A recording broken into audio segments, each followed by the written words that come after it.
আছে বলে আমি মনে করি। আমরা দেখলাম বাংলাদেশের একটি গণঅভ্যুত্থান সংগঠিত হলো, আর সেই গণঅভ্যুত্থান সংগঠিত হওয়ার পরে বাংলাদেশের একটি সরকার পালিয়ে গেল।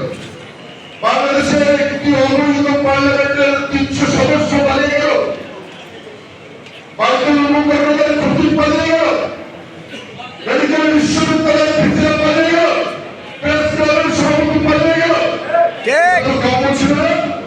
অর্থাৎ এই রাষ্ট্রের প্রতিটি প্রতিষ্ঠানকে পরিকল্পিতভাবে ধ্বংস করে দিয়েছে একটি সন্ত্রাস গোষ্ঠী, একটি প্রতিভা 17 বছরে। তাদের অন্যায়, অপকর্ম, দুষ্কর্ম, দুঃশাসন, দুর্নীতির কারণে এই জিনিসটা চলতে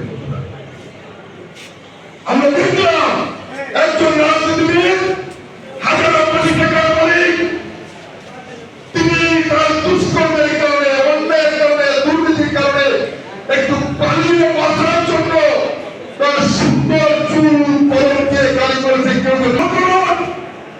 হাজার কোটি টাকার মালিক একটু বেঁচে থাকার জন্য তার সুন্দর দাড়ি, একজন মুসলমান তার দাড়িটাকে কেটে ফেলেছে।